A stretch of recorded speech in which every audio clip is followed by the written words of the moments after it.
ವಿಷಯ ಗೊತ್ತಿಲ್ವಾ? ಕಾವ್ಯ ಮೇಡಮ್ಗೆ ಹುಚ್ಚಿಡ್ದಿದೆ ಅಂತ ಅವ್ರ ಮನೆಯವರು ಅವ್ರನ್ನ ರೂಮಲ್ಲಿ ಕೂಡ ಹಾಕಿ ಬೀಗ ಹಾಕಿದಾರಂತೆ. ಆದರೆ ಕಾವ್ಯ ಮೇಡಮ್ ಅವರು ಅಲ್ಲಿಂದ ತಪ್ಪಿಸ್ಕೊಂಡು ಓಡೋಗಿದಾರಂತೆ. ನಮ್ಮ MD ಸಾರು ಮೇಡಮ್ ಹುಡ್ಕೊಂಡು ಅಲಿತಾ ಇದ್ದಾರೆ. ಸರ್, ನಮ್ಗೆ ಸ್ವಲ್ಪ ಅರ್ಜೆಂಟ್ ಕೆಲಸ ಇದೆ, ವರ್ಕಿಂಗ್ ಅಲ್ಲಿ ಹೋಗ್ತೀನಿ ಸರ್. ಓಕೆ. ಏನಿದು? ನಾನಿಟ್ಟು ಬತ್ತಿಗೆ ಕಾವ್ಯ ಎದುರ್ಕೊಂಡು ನನಗೆ ಸರೆಂಡರ್ ಆಗ್ಬಿಡ್ತಾಳೆ ಅಂತ ಅನ್ಕೊಂಡಿದ್ರೆ ತಪ್ಪಿಸ್ಕೊಂಡು ಎಲ್ಲಿಗೋ ಹೊರಟೋಗಿದ್ದಾಳಲ್ಲ. ಇದುವರೆಗೂ ಮ್ಯಾಡಿ ನಾನು ಹೇಳಿದ್ದನ್ನೆಲ್ಲ ನಂಬ್ತಿದ್ದ. ನನ್ನ ಮೇಲೆ ಯಾವುದೇ ಕಾರಣಕ್ಕೂ ಅನುಮಾನ ಬಂದಿರಲಿಲ್ಲ. ಈಗ ಅವಳು ಓಡೋಗಿರೋದಕ್ಕೆ ಕಾರಣ ನಾನೇ ಅಂತ ಅವಳೇನಾದರೂ ಲೆಟ್ರ್ ಬರೆದಿಟ್ಬಿಟ್ಟು ಹೋಗಿದ್ರೆ ಅದನ್ನು ಓದಿ ಮ್ಯಾಡಿ ನಂಬಿರ್ಬೋದಾ? ಯಾವುದೇ ವಿಷಯ ಆದರೂ ಮ್ಯಾಡಿ ಮೊದಲು ನನಗೆ ಫೋನ್ ಮಾಡಿ ಹೇಳ್ತಿದ್ದ. ಕಾವ್ಯ ಕಾರಣ ಆಗಿರೋ ವಿಷಯನ ಯಾಕೆ ನನಗಿನ್ನೂ ಹೇಳಲಿಲ್ಲ? ಒಂದು ವೇಳೆ ನನ್ನ ಬಗ್ಗೆ ಅವನಿಗೇನಾದರೂ ಅನುಮಾನ ಬಂದಿರಬಹುದಾ? ಇಲ್ಲ, ಇನ್ಮೇಲೆ ಇಲ್ಲಿರೋದು ನನಗೆ ಆಪತ್ತು. ಇಲ್ಲಿಂದ ಎಸ್ಕೇಪ್ ಆಗಿಬಿಡೋದೇ ಒಳ್ಳೇದು.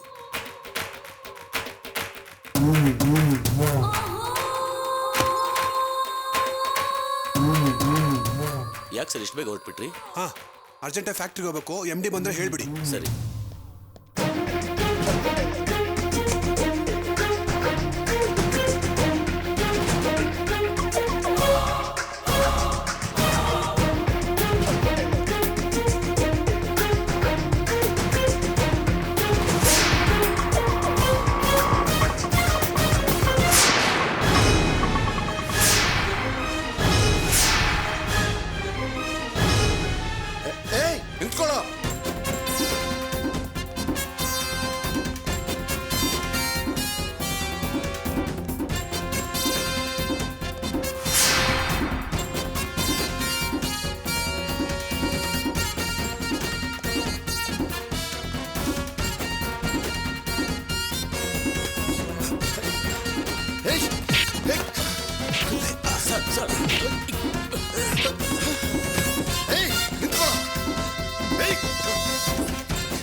ಒಡಿಯೋ ನೋಡೋಣ. ಒಡಿಯೋ ಈಗ. ಹೇ, ನಾಟಕ ಆಡ್ತಿದ್ಯೇನೋ? ನಾಟಕ ಆಡ್ತಿದ್ಯಾ? Hey, stop it! What the hell is going on here? What do you think of yourself? ಇದೇನ ಆಫೀಸ್ ಅನ್ಕೊಂಡಿದಿರೋ ಫಿಶ್ ಮಾರ್ಕೆಟ್ ಅನ್ಕೊಂಡಿದಿರೋ? ಹೇ, ನನ್ನ ಆಫೀಸ್ ಒಳಗೆ ನುಗ್ಗಿ ನನ್ನ ಮ್ಯಾನೇಜರ್ ಮೇಲೆ ಕೈ ಮಾಡ್ತಿದ್ದಿಲ್ಲ. ಅವ್ರೇನೋ ತಪ್ಪು ಮಾಡಿದ್ದು? ಏನ್ ತಪ್ಪು ಮಾಡಿದಾನ? ಇವನು ಮಾಡಿರೋ ತಪ್ಪಿಂದಾಗೆ ನಿಮ್ಮ ಹೆಂಡತಿ ಕಾವ್ಯ ಆತ್ಮಹತ್ಯೆ ಮಾಡ್ಕೊಳ್ಳೋ ಮಟ್ಟಕ್ಕೆ ಹೋಗಿದ್ದು. ಕಾವ್ಯ ಆತ್ಮ? ವೇರ್ ಇಸ್ ಕಾವ್ಯ? ಕಾವ್ಯ ಎಲ್ಲಿದ್ದಾಳೆ? ಗವರ್ಮೆಂಟ್ ಆಸ್ಪತ್ರೆಯಲ್ಲಿದ್ದಾಳೆ. ನನ್ನ ಫ್ರೆಂಡ್ ಶಿವ ಹೋಗಿ ಅವಳನ್ನ ಕಾಪಾಡಿದಾನೆ, ಕರ್ಕೊಂಡೋಗಿ ಆಸ್ಪತ್ರೆ ಸೇರಿಸಿದಾನೆ. ನನ್ನ ಹತ್ರ ಬಂದು ಎಲ್ಲ ವಿಷಯನ ಹೇಳ್ದ. ಆಗ್ಲೇ ನಾನು ಹೋಗಿ ಅಲ್ಲೇ ವಿಚಾರಿಸಿದೆ. ಆಗ್ಲೇ ನನಗೆ ಗೊತ್ತಾಗಿದ್ದು ಇಷ್ಟಕ್ಕೆಲ್ಲ ಕಾರಣ ಈ ಲೋಫರ್ ಅಂತ. ಸರ್, ಇವನು ಹೇಳೋದನ್ನು ನಂಬೇಡಿ ಸರ್. ನೀವು ಇವನು ಸುಳ್ಳು ಹೇಳ್ತಿದ್ದಾನೆ ಸರ್. ಸರ್, ನನ್ಗೆ ಇವ್ರಿಗೂ ಆಗೋದಿಲ್ಲ ಸರ್. ಹಳೆದೆಲ್ಲ ಮನಸ್ಸಲ್ಲಿ ಇಟ್ಕೊಂಡು ಈಗ ಮಾತಾಡ್ತಿದ್ದಾನೆ ಸರ್. ಸರ್ ಸರ್, ಸತ್ಯವಾಗಿ ಹೇಳ್ತಿದ್ದೀನಿ ಸರ್. ನಾನು ಯಾವ ತಪ್ಪನ್ನು ಮಾಡಿಲ್ಲ ಸರ್. ಸರ್, ನಾನು ಹೇಳೋದನ್ನು ನಂಬಿ ಸರ್. Sir, please sir. ನಾನು ಯಾವ ತಪ್ಪನ್ನು ಮಾಡಿಲ್ಲ ಸರ್. ಸರ್, ನಾನು ಹೇಳೋದನ್ನು ನಂಬಿ sir. Sir, please sir. Sir, ಏನು ಸರ್ ಯೋಚನೆ ಮಾಡ್ತಿದ್ದೀರಾ ಸರ್? ನನ್ನ ಮಾತಲ್ಲಿ ನಿಮ್ಮ ನಂಬಿಕೆ ಬರಲಿಲ್ವಾ ಸರ್? ನನ್ನ ಮೇಲೆ ನಿಮ್ಮ ನಂಬಿಕೆ ಬರಲಿಲ್ಲ ಅಂದರೆ ನಿಮ್ಮ ಕಾಲಲ್ಲಿ ತುಳಿದು ನನ್ನ ಸಾಯಿಸ್ಬಿಡಿ ಸರ್. ನನ್ನ ಮೇಲೆ ಸಂದೇಹ ಮಾತ್ರ ಪಡಬೇಡಿ ಸರ್. ನನ್ನ ಕೊಲ್ಬಿಡಿ ಸರ್. ನನ್ನ ಕೊಲ್ಬಿಡಿ sir. I say get up.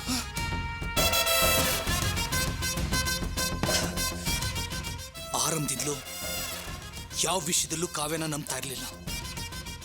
ಯಾವಾಗ್ಲೂ ನಿಮ್ಮ ಮಾತನೇ ನಂಬ್ತಾ ಬಂದೆ. ಆದ್ರೆ ಇವತ್ತು ಕಾವ್ಯ ಕಾಣೆ ಆದ್ಮೇಲೆ ನನಗೆ ತುಂಬಾ ಕನ್ಫ್ಯೂಸ್ ಆಗ್ತಾ ಇದೆ. ಅವಳು ಹೇಳಿದ್ದೆ ಸತ್ಯ ಅಂತ ನಾನು ಯಾಕೆ ನಂಬಾರ್ದು? ಸರ್ ಏನ್ ಸರ್ ಇದು? ಇವನ್ ಮಾತು ನಂಬ್ಕೊಂಡು ನನ್ನ ಮೇಲೆ ಸಂದೇಹ ಪಡ್ತಿದ್ದೀರಲ್ಲ ಸರ್. ಸರ್ ನಮ್ಮಿಬ್ರ ಮಧ್ಯೆ ಇರೋ ನಂಬಿಕೆನ ಕೆಡ್ಸೋದಕ್ಕೆ ಏನೋ ಪ್ಲಾನ್ ಮಾಡ್ಕೊಂಡು ಈಗೆಲ್ಲ ಮಾಡ್ತಿದ್ದಾನೆ ಸರ್. ಸರ್ ಇವ್ನು ಹೇಳೋದು ನಂಬೇಡಿ ಸರ್. ಸರ್ ನಾನು ಹೇಳೋದು ನಂಬಿ sir. Sir please sir. Sir please sir ನಾನು ನೋ ಹೇಳೋದು. Ram, I know about Ramesh. ಮೊದ್ಲಿಂದು ನನಗೂ ಇವ್ರಿಗೂ ಆಗಲ್ಲ ಅನ್ನೋದು ಸತ್ಯ. But he is genuine person. ತುಂಬಾ ನೇರವಾದ ವ್ಯಕ್ತಿ, ಪ್ರಾಮಾಣಿಕ ವ್ಯಕ್ತಿ. ಸೊ ಇವ್ರು ಹೇಳೋದೆಲ್ಲ ನಿಜ ಆಗಿರುತ್ತೆ. ಅದಕ್ಕೆ ಇವ್ರನ್ನ ನಂಬೇಕಾಗಿದೆ. ಬಟ್ ಆಧಾರ ಇಲ್ಲದೆ ನಾನು ಯಾವ ನಿರ್ಧಾರಕ್ಕೂ ಬರಕ್ಕಾಗಲ್ಲ. ಏನ್ ಮಾಡಿ ನೀವು ಈಗಲೂ ಆಧಾರ ಕೇಳ್ತಾ ಇದ್ದೀರಲ್ಲ? ಈಗೇನು ನಿಮಗೆ ಆಧಾರ ಬೇಕು ಅಷ್ಟೇ ತಾನೆ? ಅದಕ್ಕೇನ್ ಬಿಡಿ, ಇವನಿಗೆ 4 ಬಾರಿಸಿದ್ರೆ ನಿಜ ಏನು ಅಂತ ಇವನೇ ಬೊಗಳ್ತಾನೆ. ನಿಜ ಹೇಳೋ. Stop it! ಜಗಳ ಮಾಡೋದಕ್ಕೆ, ರೌಡಿಸಂ ಮಾಡೋದಕ್ಕೆ ಇದು ಜಾಗ ಅಲ್ಲ. ರಾಮ್ ಮೇಲೆ ನೀನು ಹೊರಿಸಿರೋ ಆರೋಪಕ್ಕೆ ಏನ್ ಸಾಕ್ಷಿ ಇದೆ? ಏನ್ ಆಧಾರ ಇದೆ? ಆಧಾರ ಇದೆ.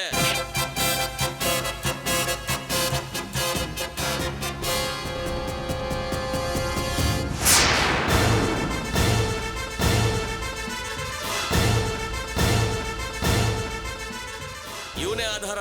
ಈ ನನ್ನ ಮಗ ಮಾಡಿದೆಲ್ಲ ಹಲ್ಕ ಕೆಲಸಗಳಿಗೆ ಇವನು ಸಹಾಯ ಮಾಡ್ತಿದ್ದ. ಏಯ್ ಹೇಳೋ. ಹೌದು ಸರ್, ಕಾವ್ಯ ಮೇಡಮ್ ಇವನ್ ಬಗ್ಗೆ ಹೇಳಿದ್ದೆಲ್ಲ 100ಕ್ಕೆ 100 ಸತ್ಯ ಸರ್.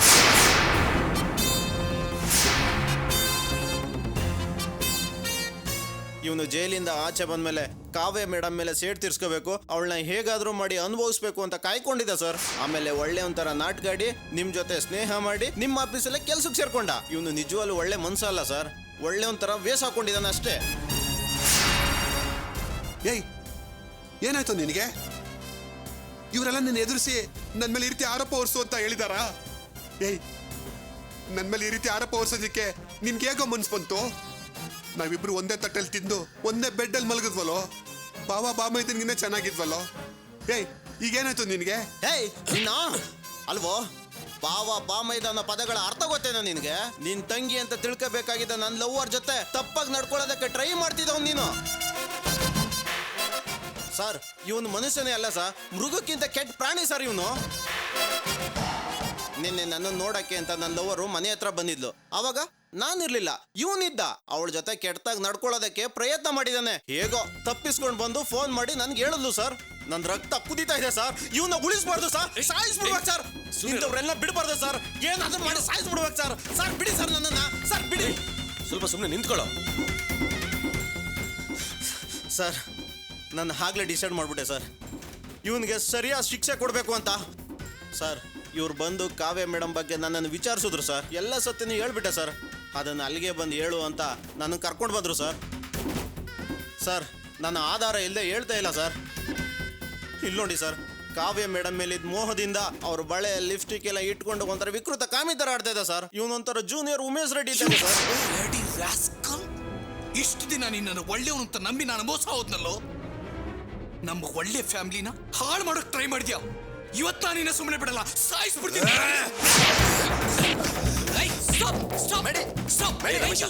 ನಿಂತ್ಕೊಳ್ಳೋ. ಅವ್ನ್ ಮ್ಯಾಡಿಗೆ ತುಂಬಾನೇ ಮೋಸ ಮಾಡಿದಾನೆ. ಅವ್ರಿಬ್ರೇನಾದ್ರು ಮಾಡ್ಕೊಳ್ಳಿ, ನಾವು ಕಾವ್ಯ ನೋಡೋಣ ಬಾ.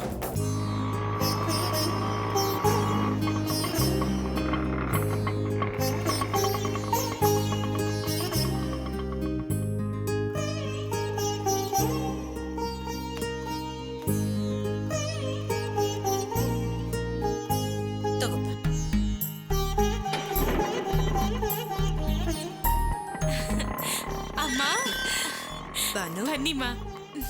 ಹೇಗಿದ್ದೀಯ? ನಾನ್ ಚೆನ್ನಾಗಿದ್ದೀನಿ, ನೀವ್ ಹೇಗಿದ್ದೀರಾ? ಚೆನ್ನಾಗಿದ್ದೀನಿ.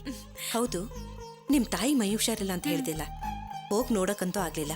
ಒಂದ್ ಫೋನ್ ಮಾಡಿ ವಿಚಾರಿಸ್ಬೋದಿತ್ತು ತಾನೆ? ನಾನ್ ಫೋನ್ ಮಾಡಿದ್ರೆ ಅವ್ರು ನನ್ನ ಹತ್ರ ಮಾತಾಡಲ್ಲ. ಅವತ್ ಫೋನ್ ಮಾಡಿ ವಿಷಯ ತಿಳಿಸಿದ್ಲಲ್ಲ, ಅವಳಿಗೆ ಫೋನ್ ಮಾಡಿದ್ದೆ. ಅಮ್ಮ ಚೆನ್ನಾಗಿದಾರಂತೆ. ಈಗ ನೆಮ್ಮದಿ ಆಯ್ತು. ತುಂಬಾ ಸಂತೋಷ ಬಾನು. ನಿನ್ಗಿರೋ ಒಳ್ಳೆ ಮನ್ಸಿಗೆ, ನಿನ್ಗೆ ನಿಮ್ಮ ಅಮ್ಮನ ಮೇಲಿರೋ ಪ್ರೀತಿಗೆ ಖಂಡಿತ ನಿಮ್ಮಮ್ಮ ನಿನ್ನ ಹತ್ರ ಮಾತಾಡ್ತಾರೆ, ಸರಿನಾ? ಅಮ್ಮ ಅಚ್ಚನಾ, ಯಾವಾಗ ಬಂದಿಮ್ಮ? ಈಗ ತಾನೇ ಬಂದಮ್ಮ. ಅದು ಹೋದ್ಸಲ ನಾನು ಬಂದಾಗ ಬಾನು ಹೇಳ್ತಿದ್ಲು ಅವ್ರ ತಾಯಿಗೆ ಮೈ ಹುಷಾರಿಲ್ಲ ಅಂತ, ಅದಕ್ಕೆ ಕೇಳ್ತಾ ಇದ್ದೆ ಹೇಗಿದ್ದಾರೆ ಅಂತ. ಬಾನು ನಿನ್ಗೋಸ್ಕರ ಹಣ್ಣು ತಿಂಡಿ ಎಲ್ಲ ತಂದಿದ್ದೀನಿ. ಅಯ್ಯೋ ನನಗೆ ಯಾಕಮ್ಮ? ಯಾಕೆಂದ್ರೆ ನಾನ್ ನಿಮ್ಮಮ್ಮ, ಅದಕ್ಕೆ ತಗೋ. ಸರಿ ಬ್ಯಾಗ್ ಬೇಡ ಬೇಡ, ಭಾರ ಇದೆ ಅಮ್ಮ. ನೀನ್ ನಡಿಯಮ್ಮ, ನಡಿ.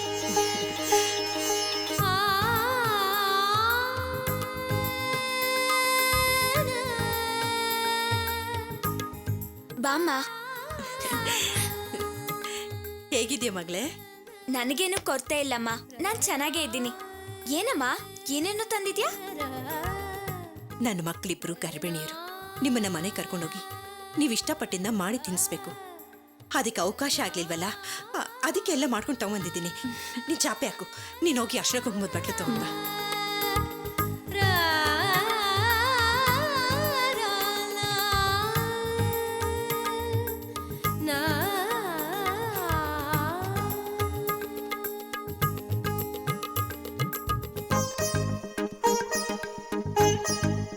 ಕೊಡು, ಕೂತ್ಕೊಳ್ಳಿ.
ಹೋಗಿ ತಟ್ಟೆ ತಗೊಂಡ್ಬಾ, ನೀವಿಬ್ರು ಊಟ ಮಾಡಿ. ತುಂಬಾ ಹೊತ್ತಾಗಿದೆ.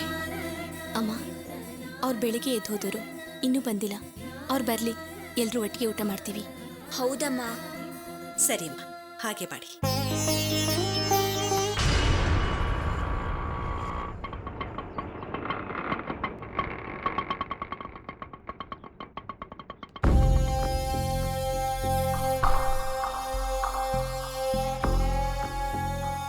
ಬಾಮ್ಮ.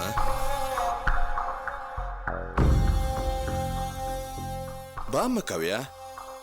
ಇಳಿಯಮ್ಮ ಕಾವ್ಯ.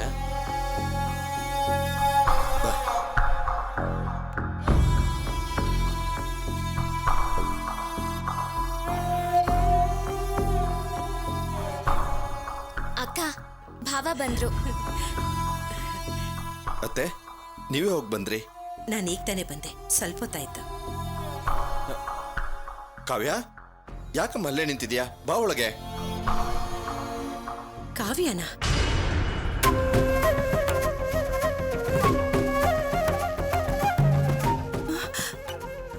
ಕಾವ್ಯ, ಏನೇ ನಿನ್ ಪರಿಸ್ಥಿತಿ? ಏನಾಯ್ತೆ?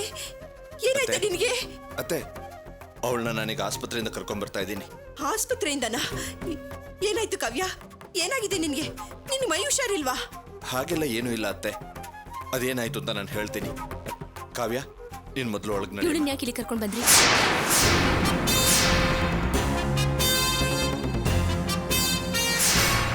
ಅರ್ಚನಾ, ಪ್ರಿಯ ವಿಷಯದಲ್ಲೂ ಅಷ್ಟೇ, ಮೊದಲು ನೀನು ಕೋಪ ಮಾಡ್ಕೊಂಡಿದ್ದೆ. ನೋಡು, ಕಾವ್ಯ ಈಗ ಸತ್ತು ಮತ್ತೆ ಬದುಕಿ ಬಂದಿದ್ದಾಳೆ. ಮೊದಲು ಅವಳನ್ನ ಒಳಗೆ ಕರಿ, ಮಿಕ್ಕಿದನ್ನ ಆಮೇಲೆ ಮಾತಾಡೋಣ.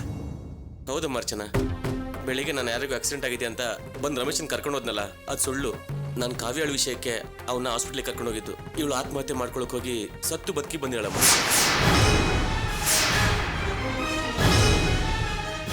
ಅಣ್ಣ, ಏನ್ ಹೇಳ್ತಿದ್ದೀರಾ? ಕಾವ್ಯ ಆತ್ಮಹತ್ಯೆ ಮಾಡ್ಕೊಳ್ಳೋದಕ್ಕೆ ಪ್ರಯತ್ನ ಪಟ್ಟಿದ್ಲ? ಹೌದಮ್ಮ. ಕಾವ್ಯ ಆತ್ಮಹತ್ಯೆ ಮಾಡ್ಕೊಡಂತ ಪರಿಸ್ಥಿತಿ ನಿನಗೆ ಯಾಕಮ್ಮ ಬಂತು? ಅತ್ತೆ, ಈಗ ಇವಳನ್ನ ಏನು ಕೇಳಬೇಡಿ. ಇದೆಲ್ಲ ಆ ರಾಸ್ಕಲ್ ರಾಮ್ನಿಂದಾಗಿರೋ ಸಮಸ್ಯೆ. ಅರ್ಚನಾ, ಈಗೇನು ಇವಳನ್ನ ಒಳಗೆ ಕರಿತೀಯ ಇಲ್ವೋ?